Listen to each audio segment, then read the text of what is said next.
and welcome. Thank you all for being here. Good citizens, League of Women Voters members, GAIN members, and elected representatives. We're delighted on behalf of the Rogers Memorial Library to be the venue for this important event. As many of you know, a little over a year and a half ago, GAIN invited the League to join together and host an evening asking questions of our elected officials about how they would envision our villages and towns from an environmental point of view. And we're happy this evening to be having our first official follow-up. And so thank you all for coming. I would like to turn this program over at this time to Carol Miller, who is the president of the League of Women Voters. Please welcome Carol Miller. Thank you. I'd like to start, please, by pledging allegiance.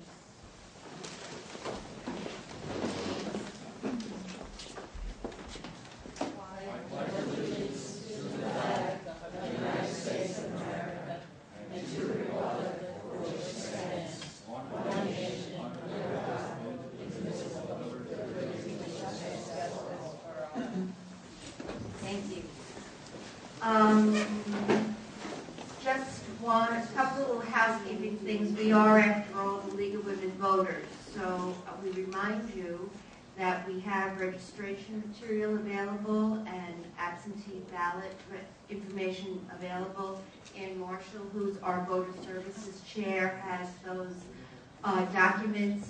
If you need an absentee ballot, you must request it before October 27th, so time is quite quickly approaching.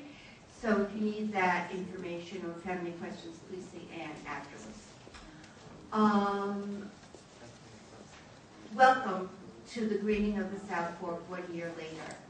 A little over a year ago, as Penny said, the League of Women Voters and GAIN invited our elected officials to speak about what they were doing and what they hope to do to make the South Fork a greener place. The League of Women Voters and GAIN are both grassroots organizations which share a strong consciousness of the essential need to protect our limited resources and a commitment to work on the local level to hold our governments accountable to act as responsible citizens of our natural world. I don't think any of us could have foreseen the changes which have occurred in the interim. It has been a monumental year, and the framework under which our governments are now acting is quite different from that which existed when last we met. But adversity can be an opportunity as well as a challenge, and it would be ill-advised to let the financial upheavals serve as an excuse to take our eyes and intentions off the need to preserve our resources, save energy, protect our undeveloped land, and otherwise act as good stewards of our community. And so the library, GAIN, and the League of Women Voters are pleased to once again host this forum, and we are anxious to hear what our elected officials have accomplished and what their goals are. The format will be as follows. Our forum participants will be introduced, and they will each have 3 minutes to tell us what environmental issues they believe to be of top priority and what they and their governments are doing to make the South Fork greener. We will then pose questions to our panel members. We heard feedback from last time that we didn't leave enough time for questions, so we have decided to limit our officials to 3 minutes introduction, and then the rest of the time will be questions from the audience. Now, in order to have questions from the audience has to ask questions. So we have available cards. If you need a card and a pencil, please raise your hand. Please write down the cards. People will be circulating. They will bring the cards up to this table where the questions will be reviewed and sorted, not as an act of censorship, but to ensure the airing of a wide range of concerns, opinions, and points of view. And right now, it gives me great pleasure to introduce Glorianne Burke, who is president of GAIN, a member of the board of directors of the League. She has many other civic hats, which I won't go into, but she will introduce our panel. Thank you.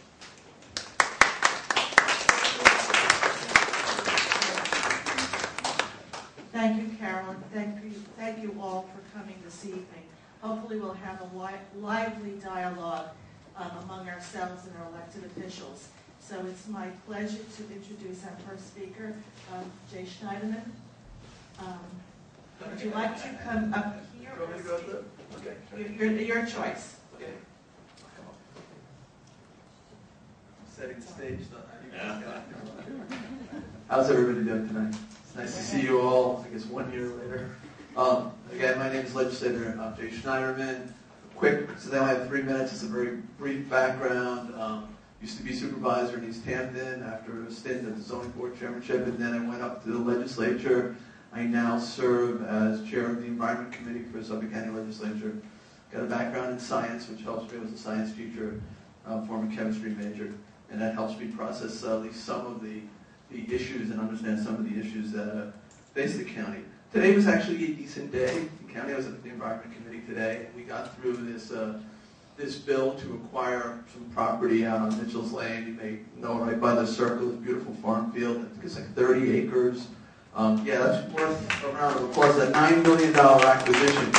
The town, and I thank Nancy, the entire town board in Southampton, who agreed to partner, a 10% partner. The county is doing the heavy lifting here, which is interesting because in the past we looked for much higher levels of partnership on this farmland preservation, sometimes as much as 70% from the town. And the towns now, they've borrowed a lot against future CPF revenues. They're not in the position to partner. And this was a real test case. It got held up, stalled a little bit at the committee level, at the legislature. There's been, as the economy, which Carol mentioned, has gotten so bleak, there's been efforts to raid preservation funds that we all have agreed to tax ourselves to create these funds to preserve our environment, yet there's been efforts to shift the funding around to help deal with the financial crisis, and we've been able to get past all of these hurdles, and today get this through the committee, and now it'll head to the floor next week, and I believe it's going to go through, so keep your fingers crossed.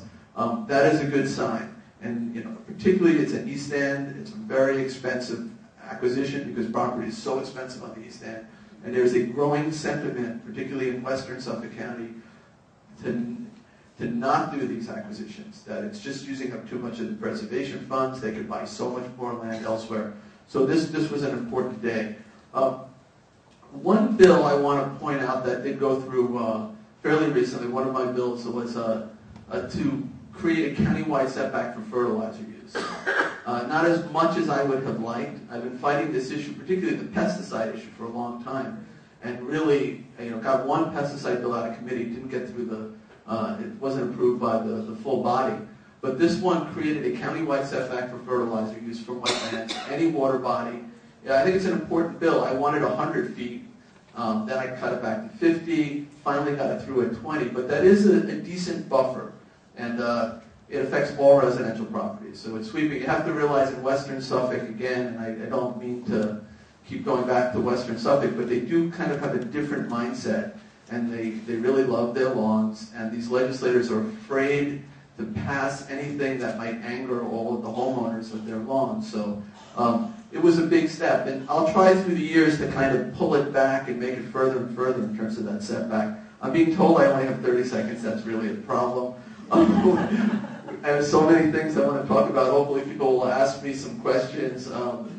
Lots of big issues. One thing maybe we'll be able to get into is solid waste policy, because it's one of the issues I keep bringing up. The way we handle our garbage is a real environmental disaster.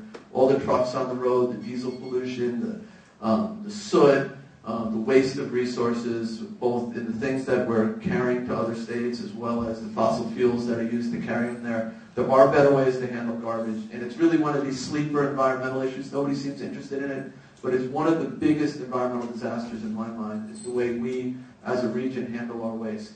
Producing way too much, not recycling enough, and a terrible way of distributing it or moving it. Okay, thank you.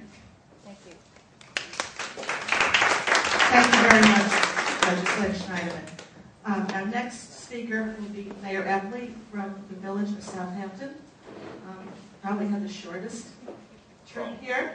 Yeah. Save the most fuel, right? Did you walk? No. I drove my Hummer.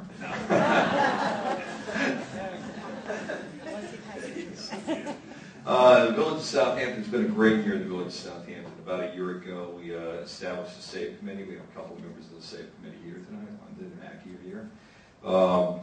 And the goal of the SAVE committee is to establish green building codes. We know it's going to be we're close to developing that legislation, going to public hearings. We're going to be battling where we have to battle on this. And we're looking at a couple things. One, LEED. What is LEED? Well, it's a U.S. Green Building Code. And what it does, currently it's version 3 of it. And it looks at really 5 things in the building. It looks at energy, water, indoor air quality, sites, and materials. And through those different areas, you score, and you get a certain score. And our goal is to try to get Fred Thiel to support and back some type of tax break incentive for people to go LEED or ICC 700. That's what we've talked to him about.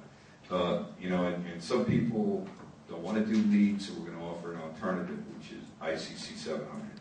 And what is that? It's a national green building standard, and it's backed by the National Association of Home Builders. And again, it's very similar to LEED. It's all about lot design, prep, layout, resource efficiency, energy efficiency, water, indoor environment, and operation, maintenance of a piece of property. How the homeowner handles it. Again, it's scored. There's different levels to it. Our goal is to try to have some type of incentive or tax break for someone who goes for that. We also have almost completed our ICLEI application process. ICLEI, what is ICLEI? It's the International Council for Local Environmental Initiatives. And what that does is it really pushes local governments for sustainability. And right now we are in the process of establishing our baseline. There are 5 parts to this. Establish a baseline, set a target, develop a local action plan, implementation of local action plan, and then go back and measure results. That's just a quality improvement process right there. It's very important. Other things that we've done in the village is we installed solar panels on our buildings in our yard, just really put a couple solar panels.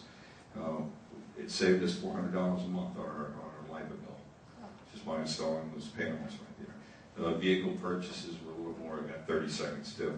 Vehicle purchases, we also have our master plan and envisioning process in the village, and we're looking at zoning codes in the business district area, improving pedestrian walkways, bicycle walkways. Our goal to clean up the lakes and ponds by improving drainage and doing some type of impervious parking in our lots. We got Safe Routes to School grant to encourage kids to walk and ride bikes to school, which we got $471,000 to do. We're going to start that work and probably in the spring. And she's standing up on me. The last thing I'm going to make it thing is our firehouse. We have a bond vote on Friday for the firehouse. It's going to be a LEED project, and it's hopefully a LEED silver project by the time it's done. That's real quick. 1 year in the village of Southampton. So thanks. Thank you very much for that. Clearly, you've been quite busy. Our next speaker this evening is Donald Lockheim, who's the mayor of the village of Sagaponack, which is one of our more recently created villages. So we welcome you for the first time.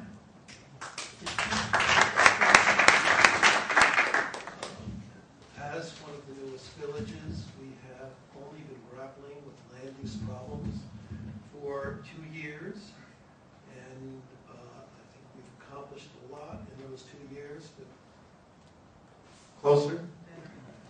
I think we've accomplished a lot in those 2 years, but not nearly as much as we have to do. Sagaponack is virtually a residential community only. We have only 6 non-conforming uses there.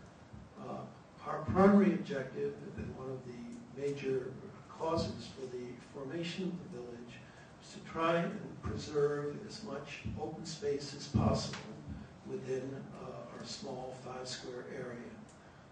I believe that with our new zoning code, our new restriction on house sizes based on the sizes of lots, mandatory clustering, that when the village is fully developed, we will have preserved almost 50% of it as open space. It's not just us, it's county acquisitions through town CPF funds and through mandatory clustering. We are trying to control the size of houses. That was one of the biggest concerns within our village, is small lots being taken over by giant mansions.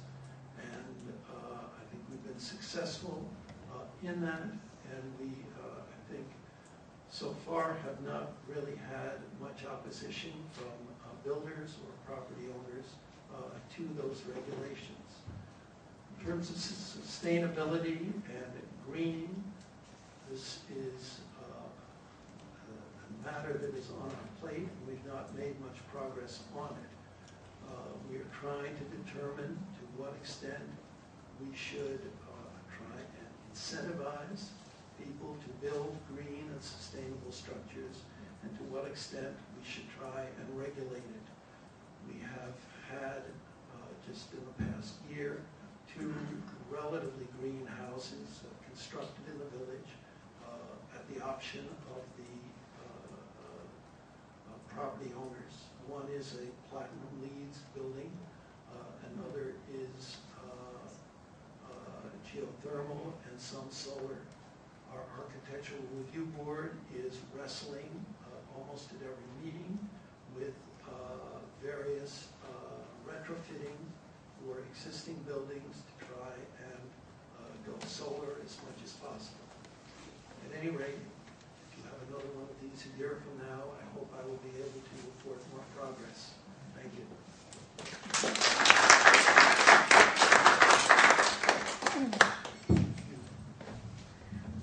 Thank you, Mayor Lockhart, and thank you for staying within the 3 minutes. I left my gold stars home. All right.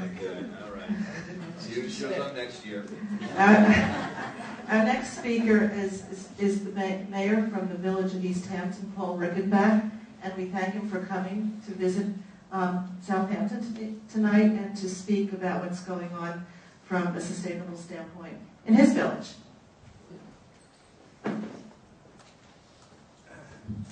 Thank you very much. Let me in return compliment both the League, GAIN, and the Rogers Memorial Library for making this magnificent facility available this evening for this interface. Greening of the Village, Part 2. We've taken a number of steps to reduce the carbon footprint of the village of East Hampton. Solar energy. We completed a report on energy use and potential solar energy alternatives for our government buildings. In March of 2009, our first solar electric system was installed at our emergency services building at a cost of $75,000. $45,000 was received from the labor program for a net cost to our village of $30,000. This 10 kilowatt system is designed to produce over 300,000 kilowatt hours of electricity and save over $100,000 during its lifetime. In August of 2009, the village issued a request for proposals to build the second phase of this project to add an additional 10 kilowatt capability, solar energy and electric, to the system. In addition, we have prepared a grant application seeking funds from New York State to complete Phase 3 at the Emergency Services Building and to install solar electric panels on our DPW building. Ultimately, the village plans to install solar electric systems on a number of our municipal buildings for a savings of over $300,000 over their lifetimes. This will result in a substantial reduction in our use of LIPA generated power and make a contribution to to reducing global warming. Energy conservation. We have replaced all of our traditional incandescent interior lighting of our municipal buildings with compact fluorescent light bulbs. They use 75% less in electricity and contain substantially less mercury. The EPA estimates the U.S. is responsible for the release of 104 metric tons of mercury emissions each year. Most of these emissions come from coal-fired power plants, but nonetheless, the more we can all reduce our mercury emissions, the better. Organic lawn care. The village adopted a policy several years ago requiring only organic maintenance practices on our public parks, green areas, and lawns. The use of pesticides and herbicides are prohibited on all village-owned properties. We believe this helps to protect public health and reduces potential impacts on ground and surface waters. Electronic records. We've completed the first phase of a project to convert many of our paper records to electronic records. This includes computer software and record scanning of paper documents. The ultimate goal to be achieved over a number of years is paperless record keeping, transactions, and permitting consistent with and to the extent it is allowable under state law for maintenance of public records and freedom of information laws. Over time, we can be more efficient in our public business and we can eliminate a lot of paper waste. We will be submitting a grant application to provide additional funding to supplement village funding to continue this project in the coming year. Vehicle use and efficiency. We have begun the implementation of a plan to replace fuel-efficient vehicles and trucks with more efficient ones. We completed a report reviewing the types of vehicles, their uses, and the energy use of the fleet. Not surprisingly, we found duplications and fuel inefficiency in our fleet. The report made a number of recommendations to increase overall fuel efficiency as vehicles are replaced. Again, there are strong financial rewards to limiting fuel consumption while contributing to the health of the environment. We believe these are solid steps in the greening of the village, but obviously there is much more to do. If we believe in acting to protect the environment, then there are many things that need to be done. The Board of Trustees in East Hampton Village wants to do their part. Thank you. Thank you very much, Mayor Rosenbach. Before we have our last speaker, I just do have some blank question cards. If anyone needs a question card, we'd really like to encourage people. Joanne, raise your hands and Joanne will hand them out. Because the next part of this is really a dialogue between you and the elected official that will answer your question. That being said, it gives me pleasure to introduce Nancy Grabowski, who is the town council person from Southampton. She's here this evening representing Linda Cabot, the supervisor who is at a meet and greet the candidates in North Sea this evening. Thanks for coming, Nancy. My pleasure, Gloria. Thank you very much. I'd sincerely like to thank the League, GAIN, and the Rogers Memorial Library for sponsoring tonight's event as well. As Gloria said, I am here at the request of the supervisor. I am the only town board member who's not running for office this year, and I believe all 4 of the other town board members are at a Meet the Candidates night, as you noted. I am one of the 2 liaisons, along with Anna Fromholst, to the Sustainable Southampton Green Committee. So that's kind of what puts me up here tonight. You may recall that the town board formally established the Sustainable Southampton Green Advisory Committee back in 2008, and their charge, generally speaking, is to recommend to the town board economic and sustainable practices that will ensure that the resources that we enjoy will be available to our children. So what have we done over the past year? The Green Committee issued a preliminary report with recommendations back in May of 2009, and that report advocated a number of things to the town board, covering essentially government and residential components. First, regarding government, is to create a town sustainability department with a full-time coordinator. We are hoping we can move forward with that next year. It'll depend on whether some of the grant money that we applied for comes through. We have, at the recommendation of the committee, issued an RFQ for an energy services company to come in and do an energy audit of all town buildings. And this will be in tandem with the ICLEI analysis. We are in the process of implementing the LIPA energy audit recommendations. We have a pilot project underway with energy efficient vehicles. We are in the process of putting together a safe and sustainable procurement policy. We're in the process of maximizing the use of electronic communications. One of the recommendations is that we pass a no idling ordinance for vehicles and trucks. We are, at the recommendation, considering increasing the use of teleworkers in town government. And insofar as government is concerned, going to be studying the benefits of creating a commercial-sized wind turbine power plant on town land. This is a long-range study, and in the process of doing that as well, the town board may want to revisit the provisions in the code that currently apply to wind.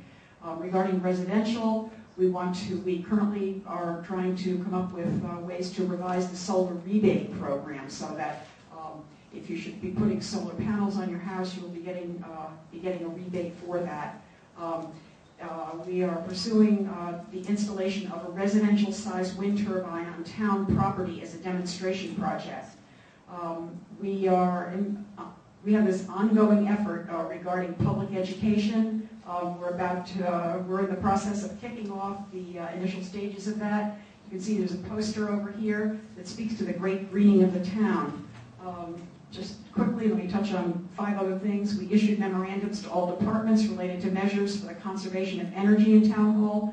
We're working to implement dark skies legislation.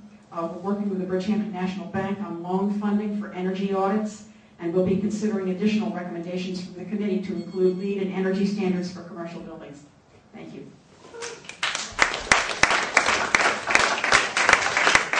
Thank you very much, Councilwoman Grabowski. I'm going to ask Carol Mello to come up, and we're going to start asking the elected officials some of the questions you submitted. If you haven't given us a question to the vetters here, raise your hand and someone will bring it up, and we'll get it to the group. Carol? Before we start questioning, I just have a question. Are there any people running for office in the audience tonight? Okay, thank you. May I have the questions, please? Jay, you're up first.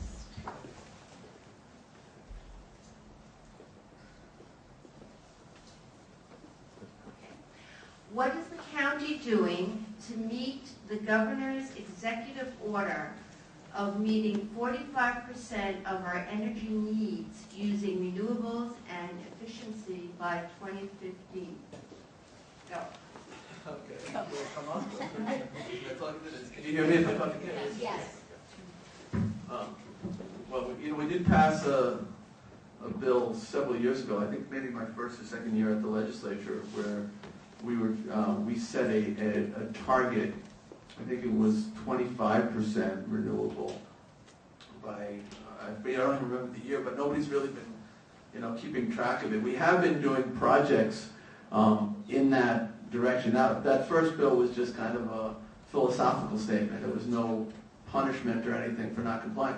But we have been getting hybrid buses, which is good. We've been working toward getting more bike trails. We've been doing all of our large buildings LEED certified. In fact, there's a beautiful new building up in Hauppauge, 4th Precinct, that's really a model for a LEED's designed building. What else have we been doing on the line? There are some major solar projects going on, not just at within the county, but there's a property in Yaphank where the county is bringing a private developer in, and it's going to be one of the largest solar arrays anywhere. There's also a Brookhaven National Lab. There's going to be a very large solar array that's in conjunction with LIPA. So I think we've been moving in the right direction in terms of energy policy. I can't really say how well it ties in with Governor Patterson's recommendations. Certainly we can do more. We've been switching our fleet to biodiesel, at least a certain percentage of the fleet. And We've been doing energy audits, as like the town has been doing as well. So I think in general we're moving in the right direction, maybe not as fast as some of us had envisioned. The places where it seems we're getting stuck on, wind power, the LIPA project offshore, that is off the table right now. There's really, I had looked to do wind power at the county farm in Yaphank, and that has not progressed at all. So that's one area where it doesn't seem to be moving, but the solar projects and the LEED certifications and the hybrid buses, those are some of the places where we're making progress. Nancy? With regard to that, one of the things we have done at the recommendation of the committee and with the assistance of staff internally is to secure some grant money. The town council has worked pretty closely with the Green Committee to get the paperwork in. There is a grant from the Department of Energy under the Recovery Act. It's for $206,000. So the Green Committee is working with the town for a strategy to create a revolving loan fund or tax abatement program for residential weatherization retrofits, similar to the program in the town of Babylon. It would also finance energy audits.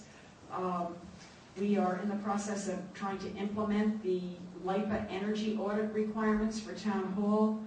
I do have a copy of that LIPA energy audit that was done in March of 2009 with a number of strategies that would affect Town Hall directly to bring everything into compliance to meet the bigger picture that the government has laid out there. Is certainly this is one small piece of that. The other thing is to fund a sustainability department that will administer the Residential Energy Efficiency Program, REEP.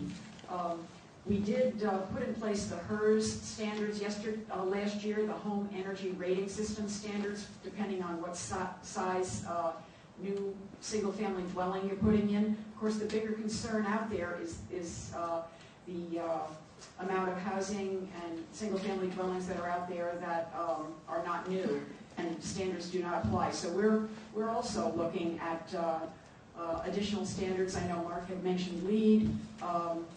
I know in the town of Southampton, LEED is certainly one of those that we're taking a hard look at, along with other standards that are out there to move forward with legislation to do that.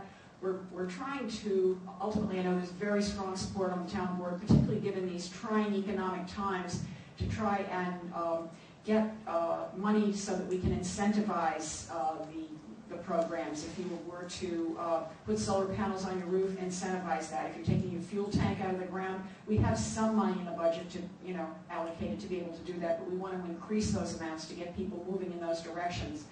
And the same with weatherization of some of these houses, changing out the windows, putting in additional insulation, doing all of those things that are going to make those homes more energy efficient so that they're using less fuel. That's the goal. In Town Hall, we did also just recently, I have a little slip here, the town is currently involved in a pilot project with many of the Hamptons, whereby we have leased five of the battery-powered vehicles for Town Hall employees. We're paying, I believe, $120 a month for those vehicles on this lease for a one-year period to assess the advantages and disadvantages and from an economic standpoint and see if they fill the need and ultimately save us money and contribute to less of the carbon footprint. So there's a lot going on. We have efforts on multiple fronts that I sincerely would have to publicly thank all of the members who have volunteered to serve on the Sustainable Southampton Green Committee, because they're a very energetic and committed group of people. We meet twice a month as a committee as a whole, and the subcommittee, there are subcommittees, various subcommittees that are meeting much more frequently than that, so that they really strategize, and by the time they come forward with their recommendations, they're about ready to launch by the time they get to the town board. So that's a great help. We're also in the process of moving forward a dark skies law that is fairly ambitious, that ultimately it relies heavily on two things. One of them being reducing the wattage of the fixtures that you have, and the other is pointing them downwards so that they don't contribute to, or they are not an source of aggravation for an adjacent neighbor. And in changing those bulbs, if you go from an incandescent to something other than an incandescent, like an LED, you're going to be using considerably less energy to get the same number of lumens. So it's kind of a concept that we have to get out there and promote. I'm hoping that the town board will be moving forward with this legislation probably sometime in mid-November.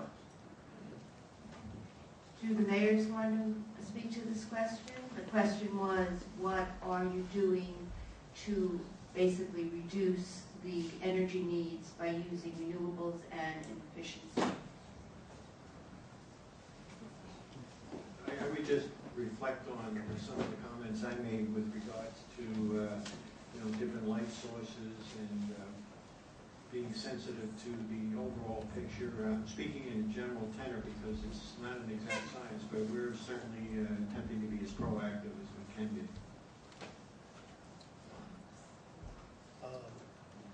We're trying. Our challenge is not so much new construction. We're not going to be having that many more homes in Sagaponic, and we have no commercial buildings and we're not going to allow the expansion of commercial buildings. So for us, the problem is how do you encourage existing homeowners to retrofit their dwellings to make them more sustainable. And that's going to be our challenge. As for the village itself, our entire village hall would probably fit within this room, and to save 45% of our energy, we would just have to switch off about 4 light bulbs. Well, the village of Southampton, we're doing the INCLI survey at this point in time, so we're establishing our baseline, put together our plan. But like I mentioned earlier, we've done a few things already. The solar panel installation, which saved us money, get our vehicle purchase plan, get our chemicals and that we're using, light bulbs that we use, and our visioning plan is playing a big role in that. So, it's we're in the process.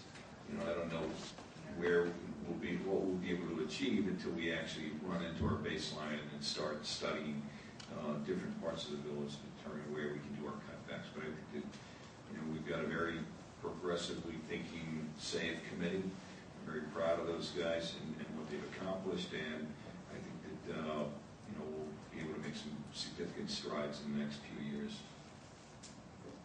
Thank you. The next question is addressed to the town of Southampton, and it's a 3-part question. What is happening with the idea of privatizing the town's garbage collection sites? What process is being followed, and how would this affect greening? I know the matter is currently under study at this point in time. The community of North Sea has expressed to the town board some serious concerns about the privatizing aspect of it. So the town board is currently evaluating that now, along with the Department of Public Works. Insofar as the process is concerned, anything that were to be accomplished there would have to be done in a very public way through a request for proposals from individuals who'd be interested in proceeding with the operation of the recycling centers. What was the third part of that question? Sorry. How would this affect greening? How would it affect the environment? If there's a question that's out there, I guess it would be, would that tend to cause people to recycle more? That's the only thing that comes to mind with me. Then maybe they already are. I'm not sure. It's certainly a matter of public education. I haven't taken a position yet on the privatization of the landfill, so it's in the process of being reviewed. We're not taking questions from the audience right now. Jay, I think this is something you wanted to speak to, and here's your opportunity. What solutions do you have with garbage disposal problems in the county? All right. Trash is a popular subject tonight. So. Okay, first a little bit of background, because I think it helps in terms of formulating a solution to know what we're dealing with. And it's interesting that there was just a question about privatizing the transfer stations. We tend to call them landfills, but they're really not. They were former landfills. Back in, I guess it was in the 1970s, a law was passed at the state level that said no more landfilling. So prior to that point, municipalities dealt with garbage basically by digging a hole, and they'd fill it in with dirt and sand, and it was a pretty inexpensive way to deal with garbage for the communities, at least on the surface. And then there was groundwater pollution, toxic plumes all over Long Island. We live above a sole source aquifer. New York State passed the Long Island landfill law. We were required across the board to shut down our landfills, seal them, and we did. Towns shut down their landfills and sealed them, but there was no comprehensive plan, there was no regional planning on this issue. So the towns that had been dealing with garbage relatively inexpensively suddenly found themselves in a dilemma. Can I switch microphones because I'm hearing feedback? So the towns now had to deal with the new situation, and most of them, though some tried some innovative things. East Hampton tried intensive recycling, spent a lot of money on all kinds of equipment that was supposed to sort things out. They had pick lines, but it turned out to be a real problem for multiple reasons, including the fact that there were no really good markets at that point for recycled goods. So they were separating things out, and they couldn't get rid of the things that they were collecting in terms of materials. But most towns, all of them eventually ended up hiring companies to cart their garbage. It ended up being 4 incinerators built on Long Island.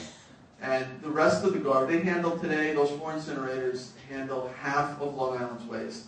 The other half gets trucked to places like Virginia, Ohio, Pennsylvania, some states that still allow landfilling, though you're seeing the prices start to go up. You're seeing areas start to have their own environmental problems from landfilling. So basically, we're moving a mountain of garbage, 1 billion tons of garbage by truck to other states to dump on somebody else's lawn. Now, there's lots of problems. One is the traffic is intense. Anyone who's been on any of the local roads or the LIE or Sunrise, it's hard to not end up behind a vehicle that's moving garbage. So they're moving garbage constantly. And it's all diesel fuel, so you get a lot of respiratory illness from diesel soot. It's a tremendous amount of greenhouse gases that are emitted. It's a really very inefficient way of just basically moving a mountain of garbage. So what can we do? There's multiple solutions. One is reduce the amount of garbage we produce. We, on Long Island, produce twice the national average of garbage. Something in the neighborhood of like 9 pounds per day. We're gluttonous in a way. There's just a lot of garbage. So I think we need to reuse materials and reduce our volume quite a bit. We still see, particularly East Hampton has a different program than Southampton. Southampton has an intensive-based program. So those of you who don't hire somebody to come and pick up your garbage at your curb are going to the transfer station, you're buying those bags, which could be biodegradable, but they're not. That's a side point. But you're buying those bags, and you are not paying for the material you recycle, you're only paying for what you don't recycle. East Hampton doesn't have a program like that. East Hampton is basically, it's like buffet style. It's all you can throw out. You pay your dump fee, and that's it. So you go to the transfer station. You can produce 100 bags. You just throw them in the bin. It doesn't matter. Nobody's checking. If you open up the bags in the supposed non-recyclable bin, you're going to find so much metal and plastic. It's a shame. And from an economic standpoint, we're paying somewhere between $70 and $80 a ton to get rid of this garbage, this non-recyclable garbage. The recyclables are either making money now or breaking even. So even if you break even, for every ton you pull out of that of recyclable material out of the bin that says non-recyclable, you're saving $80, $70, $80. So it's a lot of money. It adds up. So when people talk about privatizing these landfills, no. Trash is going to be gold one day. That this stuff, there are new technologies now to convert waste without any pollution. There's something called plasma arc technology, It uses high voltage, but it self-feeds, it feeds itself. So it's basically like hitting garbage with a lightning bolt, and it converts it to a synthetic gas, which you can use to produce electricity, which runs the system. And then it also produces a slag material. If you've ever seen obsidian, it's like a volcanic glass. It produces a material like that can be used in roadways. And it's a complete capture system, so there's no emissions whatsoever. Connecticut has been, there's a facility operating in Connecticut. There's a large facility being built in Florida. I think Detroit is also building a facility like this. And when we did the solid waste plan for the county, I studied with the DEC about 7 or 8 new emerging technologies, and plasma arc came up as the #1 technology. Another thing as an interim solution is stop shipping waste by truck and convert it to rail.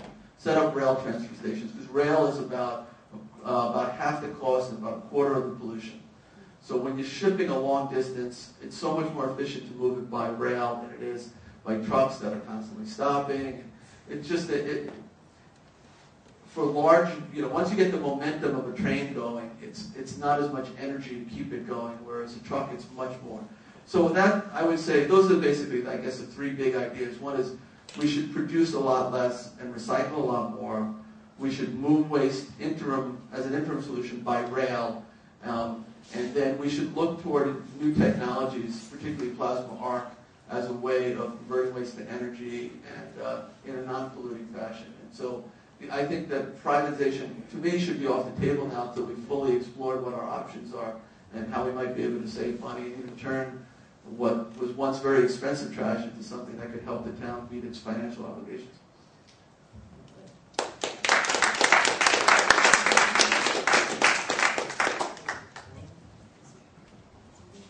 Thank you. This question is addressed to the mayor of East Hampton. It's wonderful that East Hampton Village has a no pesticide policy, but still homeowners are using toxic pesticides. When will the villages act to no longer permit any use of toxic pesticides on residential land? First of all, it's an excellent question to be posed to village government. We have toyed with the potential of having a public hearing to somehow prohibit pesticides and other materials that would be injurious to the ground and the water table. The problem that we're having, respectfully, inside government is we can pass an ordinance, but it's the enforcement capability. That's where we have difficulty. So again, it's in a state of discovery where we're dealing with it, but if in fact we had an ordinance in place tomorrow, it's the enforcement of the code, and that would pose a tremendous amount of manpower problems, but I'm not saying for a moment that we can't overcome that, so that's one of the reservations that we have. Thank you. Do the other mayors want to address that question? Mark? I agree with Mayor Rickenbach. From an enforcement standpoint, you only know people who've fertilized their lawn when you drive by and see the little yellow sign. So to catch somebody in the act is a very difficult piece, and also to take it to court and the whole process of prosecuting an individual, where you probably have to end up taking core samples and who's qualified to take the core samples and how is it maintained. So there's a lot of difficulties in prosecuting people. So we encourage people. The Village of Southampton is working with the Lake Agawam Conservation Association. They sent out flyers. We try to get people to develop buffer zones and not to fertilize the area. We built it into our newsletters talking about organic fertilizers and the impact, even if you don't live near one of our lakes or ponds, but just from a flow standpoint, when it rains, what happens to the water? It ultimately ends up in our aquifer system. So we try to do that. So, but again, it's an incredibly difficult enforcement piece. So. In our village, of course, we have the whole problem of the commercial use of pesticides, as we are still, to a large extent, a farming community. And so we have to take that into account. I don't know if agriculture could continue out here without the use of pesticides. Can I come in? I'm going to come up and take that mic though, because my mic is I'm going to, I think, add some information on this. When I was town supervisor in East Hampton, we tried to do something like what some of you have been talking about. And I ran immediately up into preemption issues. Again, preempt basically, you just don't have the right to do it at the local level. Pesticides are regulated at the state level. So we ended up doing all kinds of public education. I know that Southampton is doing a lot of public education. The Lakes and Ponds Committee has been involved. We in East Hampton, we started something called the PURE program, which was a pesticide use reduction education program. And we had some success in doing public education. At the county level, I tried this again. I said, okay, there's got to be a way of reining in some of this pesticide use. We've got a health department. We've got a sole source aquifer. We know these, certain pesticides contain reproductive toxins, possible carcinogens, endocrine disruptors, neurotoxins. That it's just crazy. We've got to do something to rein it in. I tried, as some of you know, I created a bill that would have prohibited the aesthetic uses of pesticides containing acute human toxins. So basically, you'd be able to use them to kill rats and things like that, but you couldn't use them just because you wanted a beautiful green lawn, weed-free lawn. People were basically putting chemicals out there, still are, that are linked to childhood leukemia just to kill dandelions. It just didn't make a lot of sense. That bill did not pass. But what a recent bill did pass on the baby bottles. Some of you may have followed this. There's a chemical in baby bottles, bisphenol A it's called. And we succeeded in banning the sale of those bottles in Suffolk County. I co-sponsored that law. The main sponsor was a guy named Steve Stern from the Huntington area. And everybody, it was the first one in the country. So it was an important piece of legislation. What happens is those bottles, when you put them in the microwave or heat them up, they leach out this chemical. It's linked to developmental problems in children, tumors, all kinds of problems from BPA. So now, actually, I'm recrafting the pesticide bill. I'm working with some of the same coalition and just focusing on endocrine disruptors because there's a lot of attention on endocrine disruptors. So the new bill basically prohibits the broadcasting of pesticides containing endocrine disruptors on lawns. And I'm still going to run into the same problem. They're going to say it's preempted, only the state can regulate pesticides. The state claims its power through something called FIFRA, which is the Federal Insecticide Fungicide Regulatory Act. We try that again. Federal Insecticide and Fungicide Regulatory Act. It gives the state the right to regulate pesticides. And so the state says, okay, the county can't do it. Now, I believe FIFRA was set up to protect farming. It was never set up to tell the county that it can't tell you that you can't put, poisonous substances, or it was never set up to prevent the county from stopping you from putting poisons on your front lawn. So what I have to do is get the legislature to be strong enough to pass a bill, kind of to crack this door a little bit. We're going to end up in court. The agrochemical industry, the farming industry, they're certainly going to sue if we get this done. But my argument is that the county is empowered through its health department to do exactly that, to protect people from ill health effects, the inadvertent exposure to toxic substances. That's what we're supposed to do. That's what we're mandated by law to do. So I want to basically test this FIFRA provision that gives the state the sole authority to regulate pesticides versus the county's mandate to protect human health. And we just got to get enough people at the legislature willing to pass this and test this. And I'm hopeful if I keep the bill narrow enough that eventually we'll see something like this pass.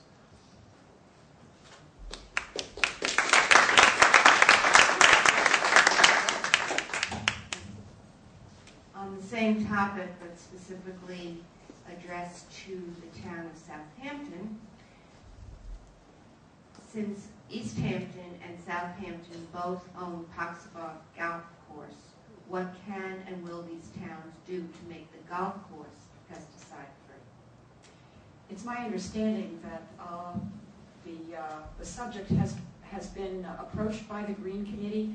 I actually was not able to be at a meeting where the matter was discussed, and I'm not as current as I wish I were right about at this moment. But we are looking at that, and I believe we have had some indication from the management of the golf course, Long Island Golf Management, that they're going to be taking a look at that. Being that it is a town facility, it certainly is one of those things that the town of East Hampton, the town of Southampton should be able to advance in that direction. And I think one that generally speaking, we probably have some support for. The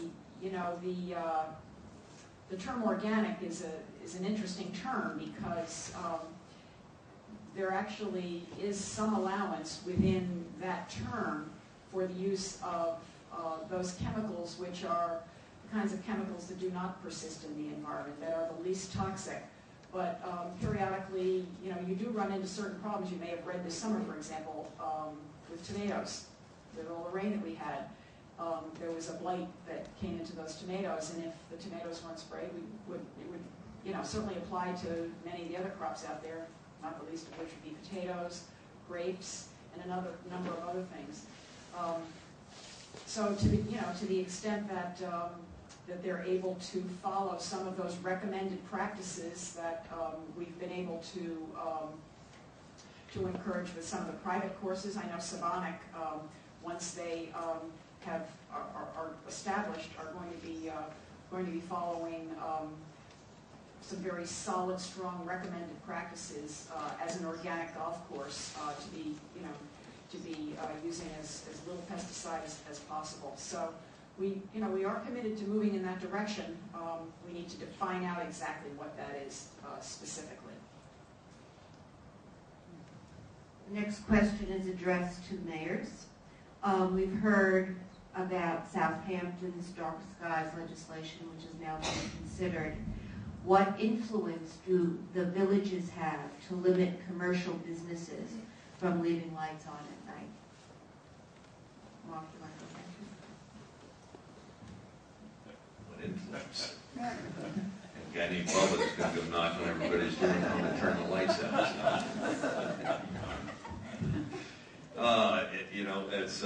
It's very interesting.